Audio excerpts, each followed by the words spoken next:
So next question from Jennifer. This one Good, I yeah, this we got an a newer author there. one that has a name. Nice, Jennifer. Jennifer says, I'm really struggling with focus lately. I'd love for you to cover it on the podcast. Focus. Cover that. Do we get asked this a lot about focus? I don't know if we got asked specifically. Yeah, specifically about focus. But this is one of those things, and I'm starting to realize a underlying theme with a lot of what people are asking me, and that is, I think people have a vision or a thought that I've got some answer that is like, oh, you lack focus? Follow steps 1, 2, and 3. And I've talked about this with leadership, and that I've got some easy button solution for these situations. Mm-hmm.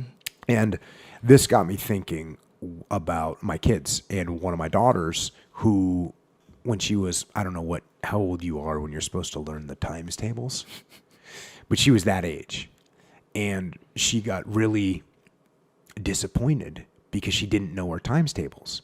And she would actually, you're young. I forget the grade, but it's like maybe second grade. Second, third grade, yeah. Second, third grade. Mm-hmm. So she's supposed to know her times tables. She doesn't know them. And she starts getting this negative attitude of, I'm stupid. Mm-hmm. I'm dumb. Other kids know them. I don't know them. And I just said, oh, well, have you studied them? And she hadn't. She hadn't studied them. She'd sat in class when they would go over them, and she'd picked up 50 or 60 or maybe even 70% of them. Mm-hmm. But, there's some hard ones in there, right? 12 times 12. 12 times 12 is a tough one. Sometimes, there's some tricky ones in there that she didn't know. And so I said, oh, well, you need to study them. And then you'll know them. So, we made the flashcards and she studied them, and all of a sudden she knew them. And then she realized that you have to practice these things and you have to put effort into them. Mm-hmm. It's the same thing with sports. You'll get the kid that says, I'm not any good at baseball. Well, you don't spend any time practicing it. Right. And so it's the same thing with focus. It takes effort. I don't wake up in the morning, flip a switch, and then become focused. When I was just talking about writing this book that we wrote, I didn't go, okay, flip the switch for focus. I'm going to do 1,000 words right now. No, I had to sit down and go, okay, listen, idiot, this is your job. You need to do it. Get it done.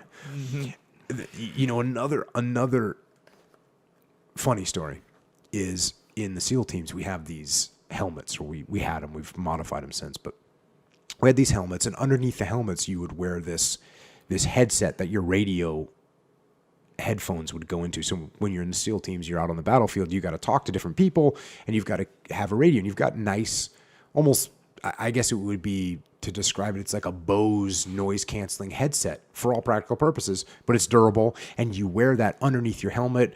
And if you're in a leadership position, sometimes you have one group of people talking into one ear, and the other one might be the air frequency, so you can hear the aircraft talking. So you got all this stuff going on inside your head. And that's tricky and kind of a pain. But what was really painful was the way they made these headsets. They didn't fit right. So they were very painful. And they actually squeezed your head. So when you put your headset on, and then you put your helmet on over it, and it actually squeezed your head. And it was very, very uncomfortable. It gave you a headache. It just wasn't fun at all. It sucked.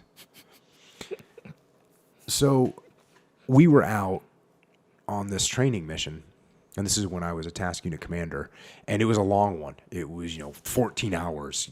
We were out there on this target, and we were securing it, and we were holding it, and we were searching it, and doing all this stuff. It took a long time. And about 8 hours into it, one of the junior officers came up to me, and he says, have you kept your helmet on this whole time? And I said, yes.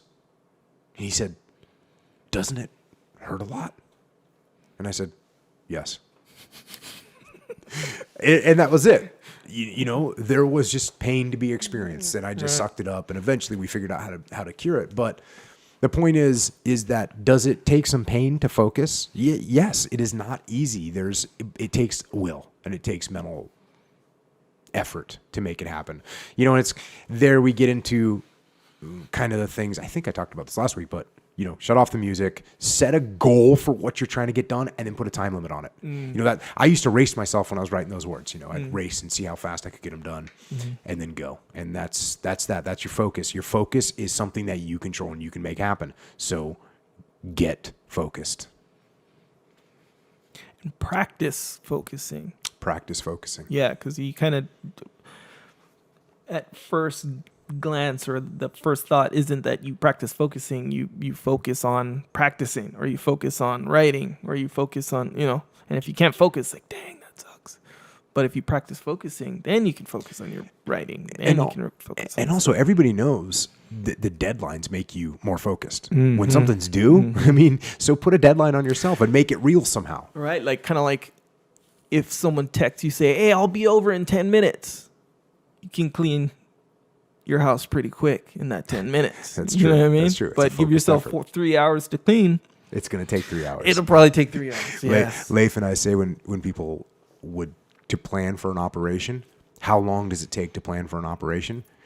We always say a half an hour longer than you have. That's how long it takes. So just get on it, start planning it, and go forward.